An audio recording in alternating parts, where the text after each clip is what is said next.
Subhanallah walhamdulillah la ilaha illallah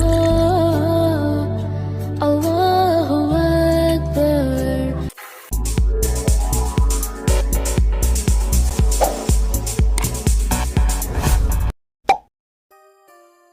আসসালামু আলাইকুম, সবাই কেমন আছেন? আশা করছি সবাই খুব ভালো আছেন। আমি আলহামদুলিল্লাহ ভালো আছি। চলে আসলাম আরেকটি নতুন ব্লগ নিয়ে। আশা করছি সবাই একটা লাইক দিয়ে শুরু থেকে শেষ পর্যন্ত দেখবেন। আজকে শুক্রবার, একটু বেশি ঘুমাতে চেয়েছিলাম, কিন্তু বাচ্চাদের কারণে আর ঘুমাতে পারিনি। ওরা উঠে গিয়েছে আর বলতেছে যে নাস্তা দাও নাস্তা দাও। তো ওদের জন্য দুধ চা বানিয়েছি, আর ওর বাবা ডাইজেস্টিভ বিস্কিট এনেছে, সেটা দিয়ে খাচ্ছে। আর রুটি দিয়ে চকলেট দিয়ে খাবে।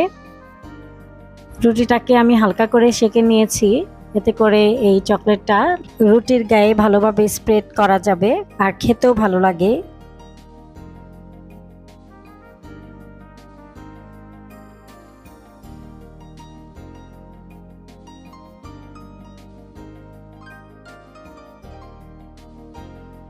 আমার ছোট ছেলে বিশেষ করে এই নিউটেলা চকলেট খুব পছন্দ করে, রুটি দিয়ে বা পরোটা দিয়ে। এই জন্য ওর বাবা এরকম 3 কেজির বাকেট 2টা এনেছিল। তো একটা আনতে পেরেছে, আরেকটা এয়ারপোর্টে রেখে দিয়েছে ওজন বেশি হয়ে যাওয়ায়। তো যাই হোক, বাচ্চারা এখানে নাস্তা করছে আর বলতেছে অনেক মজা। আমি বললাম যে আচ্ছা ঠিক আছে খাও।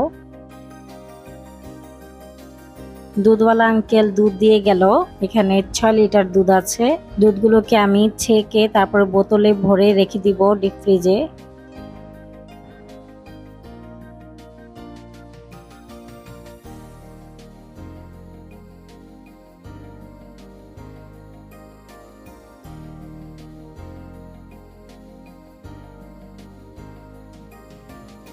আর আজকে খাওয়ার জন্য 1 লিটার দুধ জাল দিয়ে নিচ্ছি।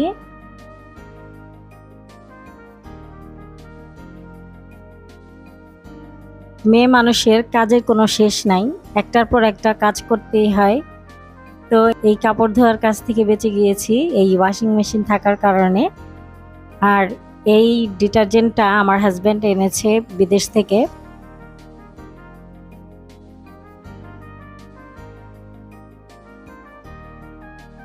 এটা পাউডার না, এরকম লিকুইড। আর এটা হচ্ছে অল ইন ওয়ান, এখানে কোনো সফটনার দিতে হয় না, এমনিতে এটা খুব সুন্দর ঘ্রাণ হয়, কমফোর্টের প্রয়োজন নেই, আর কাপড়ও খুব ভালো থাকে। তো আমি কাপড়গুলো সব দিয়ে এই পকেট খুলে একটা বল দিয়ে দিলাম। এখানে অনেকগুলো কাপড়ে একটা বলই যথেষ্ট।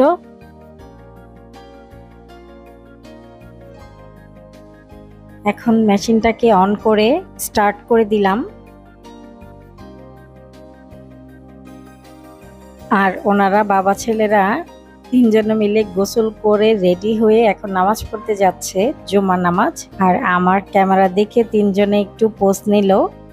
তো আলহামদুলিল্লাহ আমার ছেলেরা তার বাবার সাথে নামাজ পড়তে যাচ্ছে।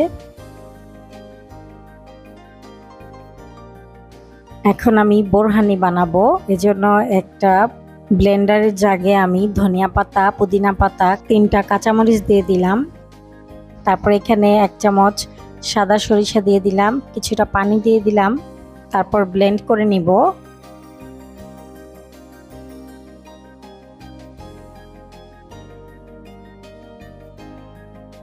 ব্লেন্ড করা হয়ে গিয়েছে। এখন আমি টালা ধনিয়া গুঁড়া, টালা জিরার গুঁড়া, 2 চামচ চিনি, স্বাদ অনুযায়ী লবণ, 1 চা চামচ সাদা গোলমরিচের গুঁড়া, 2 চা চামচ টমেটো সস, 1/2 চা চামচ বিট লবণ দিয়ে আবার ব্লেন্ড করে নিব। এখানে আমি 2 কাপ টক দই নিয়েছি, এটাকে আমি ভালোভাবে ফেটে নিব। টক দইয়ের বক্সটা ধুয়ে একটুখানি পানি দিয়ে দিলাম।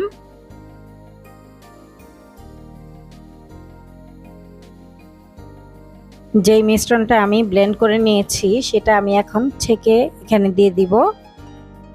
ব্লেন্ডারে জাগটা ধুয়ে একটুখানি পানি দিয়ে দিলাম, এখানে আর কোনো পানি দিব না। ছেঁকে নিলে বোরহানিটা খেতে বেশি ভালো লাগে, এই ছাবাগুলো ফেলে দিতে হবে। আজকে আমি পুদিনা পাতাটা একটু বেশি ইউজ করেছি, এতে করে ফ্লেভারটা একটু বেশি ভালো লাগবে এই জন্য। এই তো আমার বোরহানিটা রেডি। এখন আমি এই জগে ঢেলে ফ্রিজে রেখে দিব, আর খাওয়ার আগে কিছুটা বরফ কুচি দিয়ে তারপরে সার্ভ করব।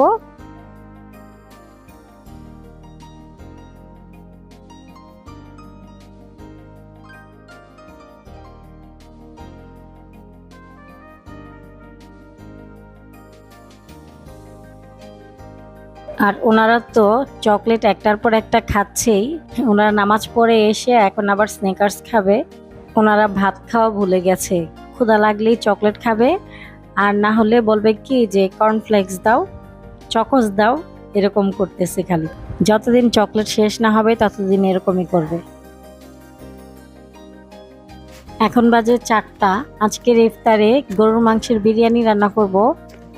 এখানে গরুর মাংসের সাথে টক দই, কিছুটা লবণ দিয়ে আমি ম্যারিনেট করে রাখছি আধা ঘন্টার জন্য। মাংসটাকে আমি প্রেসার কুকারে রান্না করব। এখানে প্রেসার কুকার বসিয়ে দিলাম চুলার উপর, তেল দিয়েছি, তারপর পেঁয়াজ কুচি দিয়ে দিলাম। পেঁয়াজটা হালকা ভাজার পর এখানে রাঁধুনি বিরিয়ানির মশলা দিয়ে দিলাম। 3 ভাগের 2 ভাগ দিলাম, আর 1 ভাগ আমি পরে দিব। তারপর দিয়ে দিলাম আদা রসুন জিরা বাটা, কাঠবাদাম পেস্তা বাদাম বাটা, তারপর পানি দিয়ে মশলাটাকে ভালোভাবে কষিয়ে নিব। মশলাটা কষানো হয়ে গেছে, এখন আমি ম্যারিনেট করা গরুর মাংসটা দিয়ে দিলাম। গরুর মাংসটাকে আমি কিছুক্ষণ কষাবো। এখানে কিছুটা দুধ দিয়ে দিলাম, কয়েকটা আস্ত কাঁচামরিচ দিয়ে দিলাম।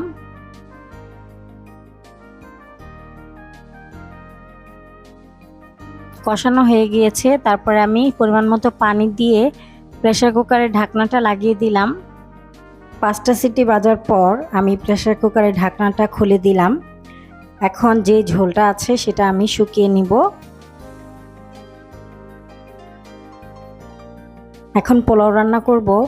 তেলের সাথে ঘি দিয়ে দিলাম, কিছুটা শাহি জিরা দিয়ে দিলাম, গোটা গরম মশলা, দারচিনি, এলাচ, লবঙ্গ, গোলমরিচ, পেঁয়াজ কুচি দিয়ে হালকা ভাজবো।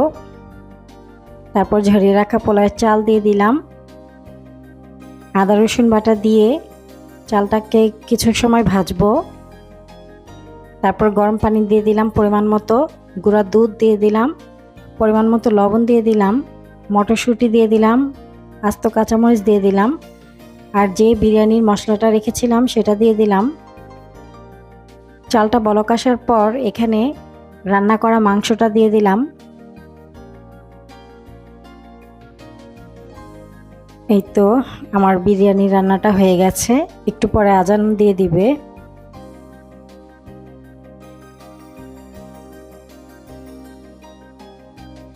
মাগরিবের আজানের পর ফল ফ্রুট খেয়ে নামাজ পড়ে এসেছি। এখন আমরা সবাই মিলে বিরিয়ানি খাচ্ছি। আজকের সালাদটা আমার হাজবেন্ড বানিয়েছে, শসা, টমেটো আর আনারস কুচি দিয়ে, আর সাথে আছে বোরহানি আর কোক। আলহামদুলিল্লাহ আজকের ইফতারটা অনেক ভালো হয়েছিল, সবাই তো আমাকে লাইক দিচ্ছিল। তারাবি নামাজের পর এখন আমি একটু হালুয়া খাচ্ছি, এটা আমার হাজবেন্ড এনেছে। এই হালুয়াটা অনেক মজার, এটা হচ্ছে বাদামের হালুয়া। এখন পর্যন্ত যারা আমার চ্যানেলটি সাবস্ক্রাইব করেননি তারা প্লিজ আমার চ্যানেলটি সাবস্ক্রাইব করবেন, আর ফেসবুক থেকে দেখলে আমার ফেসবুক পেজটাও ফলো করবেন। ভিডিওটি ভালো লাগলে প্লিজ একটি লাইক দিবেন।